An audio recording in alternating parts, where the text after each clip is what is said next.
আসসালামু আলাইকুম। Technique easy এডুকেশনের পক্ষ থেকে আপনাদের সবাইকে জানাচ্ছি আন্তরিক শুভেচ্ছা এবং অভিনন্দন। প্রিয় শিক্ষার্থীরা, চলে আসলাম আরও একটা নতুন পর্ব নিয়ে। আজকের পর্বে আমরা এই প্রশ্নটার সমাধান করব।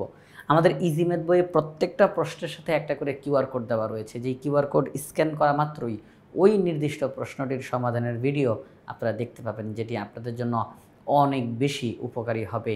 আপনি কোনো একটা প্রশ্নের সমস্যা হয়েছে, কোনো কনফিউশন তৈরি হয়েছে বা আটকে গেছেন, পারতেছেন না, ওই প্রশ্নের পাশে যেই কিউআর কোড দেওয়া স্ক্যান করবেন, ওই প্রশ্নটির একেবারে নির্দিষ্টভাবে ওই প্রশ্নটির সমাধানের ভিডিও আমাদের টেকনিক ইজি এডুকেশন এর কোনো একজন শিক্ষক সমাধান করেছেন, সেই ভিডিওটা আপনার সামনে চলে আসবে। আপনি সেটা দেখে আপনার কনফিউশনটা দূর হয়ে যাবে। এটা আপনাদের জন্য অনেক বেশি উপকারী হবে। তাই আশা করব আপনারা সবাই ইজি ম্যাথ বইটি সংগ্রহ করে ফেলবেন ইনশাআল্লাহ। আমাদের এই প্রশ্নটার মধ্যে কি বলা হয়েছে? এই প্রশ্নটার উদ্দীপকে কিছু তথ্য দেওয়া আছে, যেমন একটি সমকোণী ত্রিভুজের অতিভুজ 5 সেন্টিমিটার, এক বাহুর দৈর্ঘ্য 4 সেন্টিমিটার। ওপরের তথ্যের আলোকে নিচের প্রশ্নগুলোর উত্তর দাও। একটা সমকোণী ত্রিভুজ, তো আমরা জানি যে যেই ত্রিভুজের একটা কোণ হচ্ছে 90 ডিগ্রি, সেই ত্রিভুজটাকে বলা হয় সমকোণী ত্রিভুজ। তো এই যে সমকোণী ত্রিভুজ, তার সবচেয়ে বড় বাহুটা হচ্ছে অতিভুজ। সমকোণী ত্রিভুজে সমকোণের বিপরীত পাশে যেই বাহুটি অবস্থান করে তাকে বলা হয় অতিভুজ, আর এটি হচ্ছে সবচেয়ে বড় বাহু। একটি সমকোণী ত্রিভুজের অতিভুজ 5 সেন্টিমিটার এবং আরও যে দুইটা বাহু আছে তাদের মধ্যে একটা বাহুর দৈর্ঘ্য 4 সেন্টিমিটার। এই যে তথ্যটা দেওয়া, এই তথ্যের আলোকে আমরা এখন সৃজনশীল প্রশ্নটার সমাধান করব। সবার প্রথমেই ক নাম্বার প্রশ্নে বলা হয়েছে যে ত্রিভুজটির অপর বাহুর দৈর্ঘ্য নির্ণয় করো। একটা সমকোণী ত্রিভুজ, সমকোণের বিপরীত যেই বাহুটা অর্থাৎ অতিভুজ, তার মান 5 সেন্টিমিটার। এই যে দুইটা বাহু আছে, এই দুইটা বাহুর মধ্যে একটা বাহুর মান 4 সেন্টিমিটার, আরেকটা বাহু যে বাকি আছে তার মান এখানে তারা জানতে চেয়েছে। তো আমরা এখন এটার মান বের করতে পারি পিথাগোরাসের উপপাদ্য ব্যবহার করে। পিথাগোরাস সমকোণী ত্রিভুজের ক্ষেত্রে পিথাগোরাস সাহেব যে উপপাদ্য ব্যবহার করেছেন সেটি হচ্ছে অতিভুজের বর্গ অপর দুই বাহুর বর্গের সমষ্টির সমান। তো সেই ক্ষেত্রে আমরা যদি সমাধানের মধ্যে চলে যাই, আমরা এখানে লিখলাম যে দেওয়া আছে সমকোণী ত্রিভুজের অতিভুজ 5 সেন্টিমিটার, এক বাহু দৈর্ঘ্য 4 সেন্টিমিটার। আমরা জানি অতিভুজ স্কোয়ার, আমরা যদি এখানে লিখে দিই যে পিথাগোরাসের উপপাদ্য অনুসারে আমরা জানি অতিভুজ স্কোয়ার ইকুয়াল টু এক বাহু স্কোয়ার প্লাস অপবাহু স্কোয়ার। তো অতিভুজের মান 5, তাহলে 5 স্কোয়ার, এক বাহু 4 স্কোয়ার প্লাস অপবাহু স্কোয়ার। 5 স্কোয়ার মানে 25, 4 স্কোয়ার মানে 16, 25 থেকে 16 মাইনাস করলে হয় 9, তাহলে অপর বাহু স্কোয়ার ইকুয়াল টু 9। এবার একদিকের স্কোয়ার আরেক দিকে গেলে রুট হয়ে যায়, একদিকের স্কোয়ার আরেক দিকে গেলে রুট হয়ে যায়, তাহলে অপর বাহুর দৈর্ঘ্য 3 সেন্টিমিটার। আমরা পেয়ে গেলাম যেই সমকোণী ত্রিভুজ নিয়ে কথা হচ্ছে সেই সমকোণী ত্রিভুজের অতিভুজটা 5 সেন্টিমিটার, একটা বাহু 4 সেন্টিমিটার, অপর বাহুর দৈর্ঘ্য 3 সেন্টিমিটার। ক নাম্বার প্রশ্নটার সমাধান হয়ে গেল। আমরা এখন খ নাম্বার প্রশ্নের দিকে তাকাই। খ নাম্বার প্রশ্নে বলছে ত্রিভুজটি অঙ্কন করো, অর্থাৎ উদ্দীপকের যেই ত্রিভুজটা নিয়ে কথা বলা হচ্ছে সমকোণী ত্রিভুজ, সেটি আমাদেরকে এই মুহূর্তে আঁকতে বলা হলো। অঙ্কনের চিহ্ন আবশ্যক, অর্থাৎ একদম কীভাবে করে আমরা আঁকতেছি পুরো জিনিসটা যেন আমরা এখন দেখাই। তো আমরা এখন সমকোণী ত্রিভুজটা এঁকে দেখাবো, ঠিক আছে? সমকোণী ত্রিভুজটা এঁকে দেখাবো। সমকোণী ত্রিভুজের অতিভুজ বি ইকুয়াল টু 5 সেন্টিমিটার, অপর বাহু দুইটি সি ইকুয়াল টু 4 এবং এ ইকুয়াল টু 3। এই যে এ ইকুয়াল টু 3, এটা কিন্তু আমরা ক নাম্বার প্রশ্ন সমাধান করতে গিয়ে পেয়েছি। সমকোণী ত্রিভুজের অতিভুজটা 5 সেন্টিমিটার, দুইটা বাহুর মধ্যে একটা বাহু হচ্ছে 4 সেন্টিমিটার, আরেকটা বাহু যে বাকি আছে তার মান হচ্ছে 3 সেন্টিমিটার। ত্রিভুজটি আমাদেরকে আঁকতে হবে। তো আমরা এখানে যে তিনটা বাহু নিলাম, আমরা এখন ত্রিভুজটা এঁকে দেখাবো। তো চলেন আমরা এখন এই পুরো চিত্রটা এই চিত্রটা আমি এখন এঁকে দেখাবো আপনাদেরকে। এরপর এখানের মধ্যে যে অঙ্কনের বিবরণ রয়েছে সেটার সাথে মিলিয়ে আপনাদেরকে দেখাবো ইনশাআল্লাহ। তো আমরা যেই কাজটা করলাম সেটি হচ্ছে সমকোণী ত্রিভুজ আঁকার জন্য যেই তিনটা বাহু আমরা পেয়েছি সেই তিনটা বাহুটা একদম ইজি ম্যাথ বইয়ে যেভাবে করে করা রয়েছে হুবহু এই অংশটাকে এখানে নিয়ে আসলাম। এখন আমি সমকোণী ত্রিভুজটা আপনাদেরকে এঁকে দেখাবো ইনশাআল্লাহ। এই জন্য আমরা নিয়ে নিচ্ছি পেন্সিল, কম্পাস দেখেন যে বিষয় আমরা সর্বপ্রথম যে কোনো মাপের একটি রশ্মি নিব এবং আমরা অবশ্যই চিত্র আঁকার সময় আমাদের পেন্সিলটাকে কিন্তু একেবারে চিকন করে নেব। হ্যাঁ, এটা কিন্তু আমরা খেয়াল করব যে আমরা পেন্সিলটাকে একেবারে চিকন করে ফেলবো। একেবারে পেন্সিলটাকে যে কোনো একটি রশ্মি নিলাম। এই রশ্মি নেওয়ার পর আমরা এখান থেকে 3 সেন্টিমিটার এর সমান করে পেন্সিল কম্পাস দিয়ে মাপ নেই। এরপর এই বিন্দুতে বসাই, এই যে বিন্দুটা এখানে বসাই। বসানোর পর আমরা এটা দিয়ে কাটি। এই অংশটা নির্ধারিত হয়ে গেল যে এটা হচ্ছে এ বাহুটা এখানে চলে আসছে। কোন বাহুটা চলে আসছে? এ বাহুটা চলে এসেছে। এখন আমরা ঠিক এই বিন্দুতে এই বিন্দুতে আমরা এখন সমকোণ তৈরি করব, অর্থাৎ 90 ডিগ্রি তৈরি করব। আমরা বলবো লম্ব আঁকি। কী আঁকি? লম্ব আঁকি। লম্ব আঁকি মানে 90 ডিগ্রি আঁকি।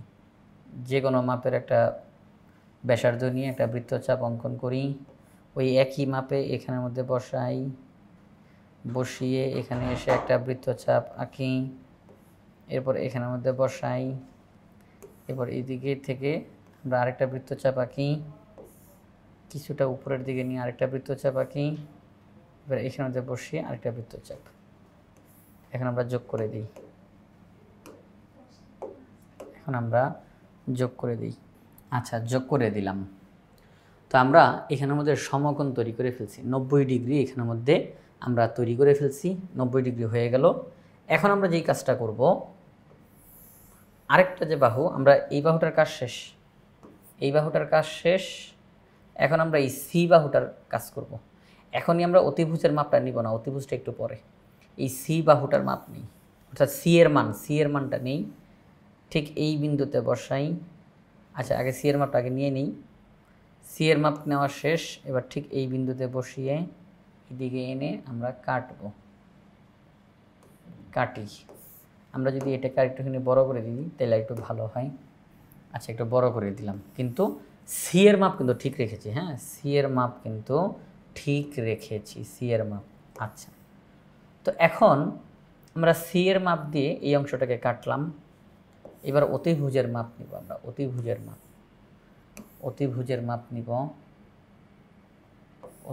মাপ নিয়ে এখন আমরা এই বিন্দুতে বসিয়ে তারপরে কাটব। তো আমরা সি এর মাপ নিয়ে এখানে বসালাম। এখন আমরা এদিকে এনে একটা বৃত্তচাপ অঙ্কন করি। তো দেখেন যে বিষয়, আমরা সি এর মাপ নিয়ে এখান থেকে এই পর্যন্ত একটা বৃত্তচাপ এঁকেছি। এবার বি এর মাপ নিয়ে এখানে বসিয়ে একটা বৃত্তচাপ এঁকেছি। দুইটা বৃত্তচাপ পরস্পরকে এই বিন্দুতে ছেদ করেছে আমরা বললাম। এখন আমরা যোগ করে দিলাম। এই যে এবিসি ত্রিভুজটা আপনারা দেখতেছেন, এটি হচ্ছে সমকোণী ত্রিভুজ। প্রথমে আমরা বলতে পারি বিই রশ্মি নেই। বিই রশ্মি থেকে এ এর সমান করে বিসি অংশ কাটি। বি বিন্দুতে বিএফ লম্ব আঁকি। সি এর সমান করে বিএফ থেকে বিএ অংশ কাটি। বি এর সমান করে সি বিন্দুতে বসে একটি বৃত্তচাপ আঁকি যা এই বিন্দুতে ছেদ করে। এ কমা সি যোগ করি। অতএব এবিসি হলো উদ্দিষ্ট সমকোণী ত্রিভুজ। তাহলে সমকোণী ত্রিভুজটা কীভাবে করে আঁকলাম আপনারা সবাই দেখলেন। আমি এখন এখান থেকে অঙ্কনের বিবরণটা পড়ে শোনাচ্ছি লাইন বাই লাইন। যে কোনো রশ্মি বিই থেকে এ এর সমান করে বিসি রেখাংশ কাটি। আমরা এখানের মধ্যে যে কোনো একটা রশ্মি বিই থেকে এ এর সমান করে বিসি অংশ কাটি। যে এই সিটা আরেকটু এইদিকে এসে বসবে। বিসি অংশ কাটি।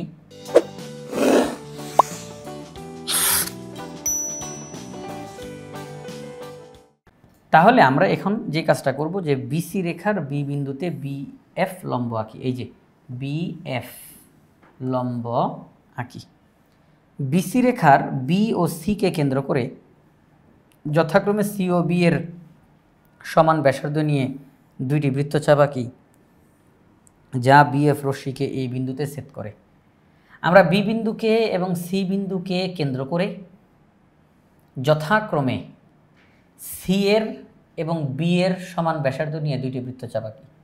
অর্থাৎ বি বিন্দুকে কেন্দ্র করে সি এর সমান ব্যাসার্ধ নিয়ে একটা বৃত্তচাপ এবং বি এর সমান ব্যাসার্ধ নিয়ে সি বিন্দুতে বসিয়ে একটা বৃত্তচাপ, তারা পরস্পর এ বিন্দুতে ছেদ করে। এরপর আমরা এ কমা সি যোগ করি, এটাই বলা হয়েছে এ কমা সি যোগ করি। এ বি সি হলো উদ্দিষ্ট সমকোণী ত্রিভুজ। তো আমরা মূল চিত্রটা একে একে দেখিয়েছি এবং এখন আমরা অঙ্কনের বিবরণটাও দেখলাম এখান থেকে যে এবিসি উদ্দিষ্ট ত্রিভুজ। তাহলে আমাদের খ নাম্বার প্রশ্নটা সমাধান করা শেষ। আমরা এখন গ নাম্বার প্রশ্নটা সমাধান করব। গ নাম্বার প্রশ্নে বলছে ত্রিভুজটির পরিসীমার সমান পরিসীমা বিশিষ্ট একটি বর্গ অঙ্কন করো, অঙ্কনের চিহ্ন আবশ্যক। ত্রিভুজটির পরিসীমার সমান পরিসীমা বিশিষ্ট একটি বর্গ অঙ্কন করতে বলা হয়েছে। ত্রিভুজের পরিসীমা কি? ত্রিভুজের মধ্যে 3টা বাহু থাকে, এই 3 বাহুর যোগফলকে বলা হবে ত্রিভুজের পরিসীমা। ত্রিভুজের মধ্যে 3টা বাহু থাকে, এই 3 বাহুর যোগফলকে বলা হবে ত্রিভুজের পরিসীমা। আর বর্গের পরিসীমা কি? বর্গের মধ্যে 4টা বাহু থাকে, এই 4 বাহুর যোগফলকে বলা হবে বর্গের পরিসীমা। তো আমাদেরকে তারা বলতেছে ত্রিভুজের পরিসীমার সমান পরিসীমা বিশিষ্ট বর্গ অঙ্কন করার জন্য। তাহলে ত্রিভুজের 3 বাহুকে যোগ করে আমরা যোগফল হিসাবে যত পাবো, এই যোগফলটাকে অর্থাৎ এই পরিসীমাটাকে বর্গের পরিসীমা হিসাবে আমাদেরকে গণনা করতে বলা হচ্ছে, হিসাব করতে বলা হচ্ছে। ত্রিভুজের পরিসীমা এই অঙ্কের মধ্যে, এটা শুধু এই অঙ্কের মধ্যে ত্রিভুজের পরিসীমা যত, তাকেই একটা বর্গের পরিসীমা হিসাবে ধরে একটা বর্গ আঁকার জন্য বলা হচ্ছে। তো এই ত্রিভুজের পরিসীমা কত হবে? ত্রিভুজের 3টা বাহু 5 সেন্টিমিটার, 4 সেন্টিমিটার, 3 সেন্টিমিটার, যোগ করলে কত হয়? 12 সেন্টিমিটার। তার মানে ত্রিভুজের পরিসীমা হলো 12 সেন্টিমিটার। এই যে ত্রিভুজের পরিসীমা 12 সেন্টিমিটার পেলাম, এই 12 সেন্টিমিটারকেই বর্গের পরিসীমা হিসাবে ধরার জন্য তারা বলতেছে যে ত্রিভুজের পরিসীমা যে 12 সেন্টিমিটার পেয়েছ, তাকেই বর্গের পরিসীমা হিসেবে ধরো এবং সেই মানটা নিয়ে তুমি একটা বর্গ এঁকে দেখাও। তাহলে বর্গের পরিসীমা 12 সেন্টিমিটার। তো বর্গের 4টা বাহু, 4 বাহুই সমান হয়, 4টা বাহুর যোগফল 12। আমরা করবো কি, 12 সেন্টিমিটার একটা রেখাংশ এঁকে তাকে সমান 4টা ভাগে ভাগ করে একটা অংশ নিয়ে আমরা বর্গটা এঁকে দিব। কারণ বর্গের প্রত্যেক বাহু সমান হয় এবং প্রত্যেকটা কোণ সমকোণ হয়, 90 ডিগ্রি হয়। তো সেই হিসেবে আমরা এখন একটা বর্গ অঙ্কন করতে চলে যাই। চলেন নোটের মধ্যে চলে যাই। নোটের মধ্যে এসে আমরা এখন গ নাম্বারটা করব। এই জন্য আমরা এখন যেই কাজটা করব, একটা 12 সেন্টিমিটার রেখাংশ নিব এবং আপনারা অবশ্যই স্কেল দিয়ে মেপে মেপে এই 12 সেন্টিমিটার মাপটা নেবেন। হ্যাঁ, অবশ্যই স্কেল দিয়ে মেপে মেপে এই 12 সেন্টিমিটার মাপটা নেবেন। আমি এখন আপাতত শুধু একটা রেখাংশ অঙ্কন করলাম, ঠিক আছে? আপনারা অবশ্যই 12 সেন্টিমিটার মাপ নেবেন এই অঙ্ক অনুযায়ী। 12 সেন্টিমিটার মাপ নেওয়ার পরে যেই রেখাংশটা পেলাম, আমরা এখন তাকে সমান 4 ভাগে বিভক্ত করার কাজটা করব। সমান 4 ভাগে বিভক্ত করার কাজ করব। এই জন্য আমরা পেন্সিল কম্পাসটা নিয়ে নেই। আমরা যদি বলি যে এই যে 12 সেন্টিমিটার রেখাংশটা, তার নাম দিলাম পি। 12 সেন্টিমিটার রেখাংশের নাম কি দিলাম? পি। এখন আমরা তাকে প্রথমে সমান 2 ভাগে ভাগ করব। এরপরে যে এই যে 2টা খণ্ড পাবো, তাদেরকে আবার আমরা সমান সমান 2টা ভাগে ভাগ করে ফেলবো। তাহলে টোটাল 4টা ভাগ পেয়ে যাব। প্রথমে এই 12 সেন্টিমিটারের রেখাংশটাকে সমান 2 ভাগে ভাগ করে ফেলব। এই 1 ভাগ যেটা পাবো তাকে আবার সমান 2 ভাগ, এই 1 ভাগ যেটা পাবো তাকে আবার সমান 2 ভাগ করে ফেলব, মোট 4 ভাগ হয়ে যাবে। তাহলে আমরা এখন এটাকে সমান 2 ভাগে ভাগ করব। তো এই পি এর অর্ধেকের বেশি মাপ নিব। পি এর অর্ধেকের বেশি মাপ নিয়ে এইদিকে একটা বৃত্তচাপ আঁকি এবং এইদিকে একটা বৃত্তচাপ আঁকি। একই মাপ নিয়ে এই বিন্দুতে বসাই, বসিয়ে এইদিকে এনে একটা বৃত্তচাপ এবং এইদিকে এনে একটা বৃত্তচাপ অঙ্কন করি। আমরা এখন যোগ করে দিব। তার আগে আপনারা কাজ করতে পারেন, রাবার দিয়ে মুছে আপনি একটু ছোট করে ফেলতে পারেন। অর্থাৎ যদি দেখেন যে বৃত্তচাপগুলো বেশি বড় হয়ে গেছে, তা আপনি এদেরকে একটু রাবার দিয়ে মুছে ছোট করে ফেলতে পারবেন, কোনো সমস্যা নেই। আচ্ছা, ঠিক আছে। তো আমরা এদেরকে ছোট করে নিলাম। এখান থেকে আমরা যোগ করতে পারি, যোগ করে নিলাম। আমরা বলতে পারি যে এই যে পি রেখাংশটা ছিল, তাকে আমরা এখন সমান 2 ভাগে ভাগ করে ফেলছি। এই অংশটা হচ্ছে p/2, অর্থাৎ পি এর অর্ধেক। p/2 মানে পি এর অর্ধেক। এই অংশটা পি এর অর্ধেক, এই অংশটা পি এর অর্ধেক। আমরা এখন এই অংশটাকে সমান 2 ভাগে ভাগ করে ফেলবো, এই অংশটাকে সমান 2 ভাগে ভাগ করে ফেলবো। তবে এই অংশটাকে সমান 2 ভাগে ভাগ না করলেও চলে, আমরা জাস্ট এই অংশটাকে সমান 2 ভাগে ভাগ করলেই যথেষ্ট। কারণ আমরা যখন বর্গ অঙ্কন করব তখন কি আমরা এখান থেকে একবার একটা খণ্ড নিয়ে এখানে দাগ দিব, আরেকটা খণ্ড নিয়ে দাগ দিব, আরেকটা খণ্ড নিয়ে দাগ দিব, আরেকটা খণ্ড দাগ দিব, এরকম করব না। আমরা বর্গ আঁকার জন্য জাস্ট এখান থেকে একটা টুকরা নিয়ে আমরা বর্গটা এঁকে ফেলতে পারবো। সুতরাং পরীক্ষার হলে যেহেতু আপনার হাতে সময়টা কম থাকবে, এই জন্য সময় নষ্ট করার কোনো প্রয়োজন নাই। আমরা এই দিকে আর এটাকে অর্ধেক না করলেও চলবে, এই দিকটাকে অর্ধেক করলেই যথেষ্ট, অঙ্কটা হয়ে যাবে। তাহলে দেখেন যে বিষয়টা, আমরা এখন এই অংশটাকে সমান 2 ভাগে বিভক্ত করব, এই অংশটাকে সমান 2 ভাগে বিভক্ত করব। তাহলে আমরা যেই অংশটাকে সমান 2 ভাগে বিভক্ত করতে চাচ্ছি তার এই অংশটাকে সমান 2 ভাগে বিভক্ত করব, এই জন্য অর্ধেকের বেশি মাপ নিলাম। এই অংশটুকু, এইদিকে কেউ তাকাই না, হ্যাঁ আমরা এদিকে তাকাবো না কেউ, এই অংশটুকুর অর্ধেকের বেশি মাপ নিলাম। এবার এইদিকে একটা বৃত্তচাপ, আচ্ছা অর্ধেকের বেশি মাপ, হ্যাঁ নিলাম। এইদিকে নিয়ে একটা বৃত্তচাপ এবং এই পাশে এসে একটা বৃত্তচাপ, এই বিন্দুতে বসাই, এইদিকে এসে একটা বৃত্তচাপ, এইদিকে এসে একটা বৃত্তচাপ। ঠিক আছে, আমরা একটু নিয়ে বৃত্তচাপে একটু ছোট করে ফেলি, হ্যাঁ আচ্ছা ঠিক আছে। আমরা এখান থেকে এই পর্যন্ত টান দিই। তো এখন আমরা বলতে পারি এই অংশটা হচ্ছে p/4, এই অংশটুকু, হ্যাঁ এই অংশটুকু হচ্ছে p/4, অর্থাৎ সম্পূর্ণটা p, তার 4 ভাগের 1 ভাগ হচ্ছে এই অংশটুকু। সম্পূর্ণটা হচ্ছে p, তার 4 ভাগের 1 ভাগ হচ্ছে এই অংশটুকু। তাহলে এটা হচ্ছে p/4, এটা কি p/4, এটা p/4। যদি আমরা এটাকে যদি আমরা অর্ধেক অর্ধেক করে ফেলতাম তাহলে p/4 বলতাম, তো এটা দরকার নাই, প্রয়োজন নেই। আমরা 4 ভাগের 1 ভাগ তো পেয়ে গেছি এখান থেকে, এই মাপটা নিয়েই আমরা এখন বর্গটা অঙ্কন করে ফেলতে পারবো। হ্যাঁ বর্গটা অঙ্কন করে ফেলতে পারবো। তো আমরা এখন বর্গটা অঙ্কন করতে চলে আসি। যে কোনো মাপের একটা রশ্মি নেই, যে কোনো মাপের একটা রশ্মি নিব আমরা এখন। আচ্ছা যে কোনো মাপের একটা রশ্মি আমরা নিলাম।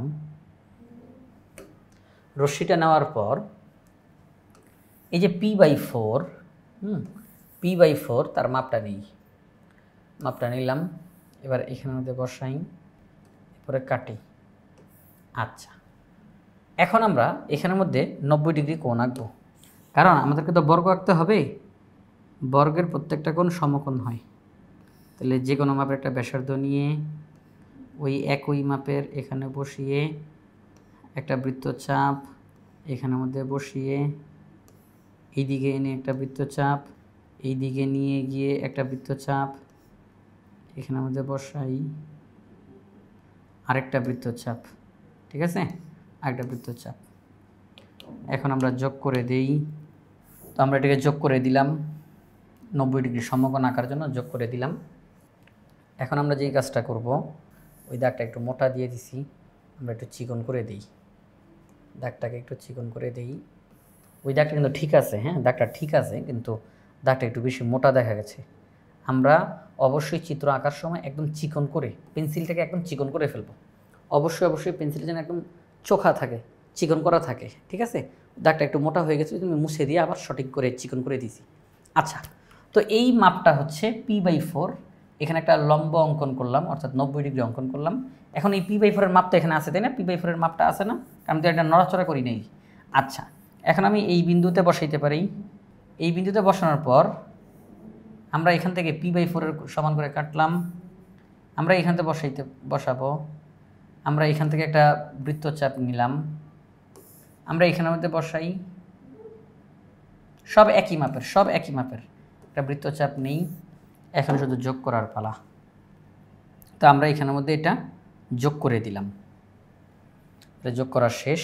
তাহলে দেখেন যে বিষয়, আমরা এই যে p/4 যতটুকু অংশ ছিল ওই অংশটুকুর মাপ নিয়েই কিন্তু এখান থেকে একটা বৃত্তচাপ এঁকেছি, এখান থেকে একটা বৃত্তচাপ এঁকেছি। এবার স্কেল দিয়ে আমরা এটাও যোগ করলাম, এটাও যোগ করে দিলাম। ঠিক আছে, আমরা স্কেল দিয়ে যোগ করে দিব। এখানে তো আর কি এই দাগ দিয়ে টানা যায়, তো কিন্তু আমরা খাতা যখন করতে হবে স্কেল দিয়েই করতে হবে, স্কেল দিয়ে টেনে যোগ করে দিব। তাহলে দেখেন আমরা বলতে পারি এই অংশটুকু হচ্ছে p/4, এই অংশটুকু হচ্ছে p/4, এই অংশটুকু p/4, p/4। আমরা এখানে নামকরণ করে দিলেই বর্গটার নামকরণ হয়ে যাবে, আমরা বর্গ অঙ্কন করলাম। যে ত্রিভুজের যেই পরিসীমা ছিল 12 সেন্টিমিটার, সেটাকেই বর্গের পরিসীমা ধরে তাকে সমান 4 ভাগে ভাগ করে একটি অংশ নিয়ে আমরা বর্গটা অঙ্কন করে ফেললাম। তো এখন বর্গের আমরা অঙ্কনের বিবরণটা এখান থেকে লিখে ফেলব। একেবারে সহজ অঙ্ক, তবু আমি বই থেকে আপনাদেরকে এটা পড়ে পড়ে শোনাচ্ছি যে আমরা কি করলাম। আমরা বললাম যে কোনো রশ্মি বিই থেকে 1/4 ইন্টু পি অর্থাৎ p/4 এর সমান ব্যাসার্ধ নিয়ে বিসি অংশ অঙ্কন করি। এই যে বিই রশ্মি থেকে বিসি অংশ কাটি p/4 এর সমান করে। এবার বিসি রেখার বি বিন্দুতে বিএফ লম্ব আঁকি অর্থাৎ 90 ডিগ্রি কোণ অঙ্কন করি। বিএ রেখাংশ কাটি p/4 এর সমান করে, p/4 এর সমান করে এবি অংশ কাটি। এই যে এবি অংশ কাটি। এবার p/4 এর সমান করে সি বিন্দুতে বসিয়ে একটা বৃত্তচাপ, এই বিন্দুতে বসিয়ে একটা বৃত্তচাপ, দুইটি বৃত্তচাপ পরস্পরকে ডি বিন্দুতে ছেদ করে এ কমা ডি সি কমা ডি যোগ করি। তাহলে আমাদের এবিসিডি হচ্ছে উদ্দিষ্ট বর্গ, এবিসিডি হচ্ছে উদ্দিষ্ট বর্গ। তাহলে আমাদের এই বর্গ আঁকাটাও হয়ে গেল। আমাদের প্রশ্নে বলছিল ত্রিভুজটির পরিসীমার সমান পরিসীমা বিশিষ্ট একটি বর্গ অঙ্কন করো, আমরা বর্গটা অঙ্কন করে দিলাম। তাহলে এই সৃজনশীল প্রশ্নটার আমরা ইজি ম্যাথ বই থেকে সমাধান করলাম। ইজি ম্যাথ বইয়ে প্রত্যেকটা প্রশ্নের সাথেই একটা করে কিউআর কোড দেওয়া রয়েছে, স্ক্যান করা মাত্রই ওই নির্দিষ্ট প্রশ্নটার সমাধানের ভিডিও আপনারা দেখতে পাবেন। এটা আপনাদের জন্য অনেক বেশি উপকারী হবে। তাই আশা করব আপনারা সবাই ইজি ম্যাথ বইটি সংগ্রহ করে ফেলবেন ইনশাআল্লাহ।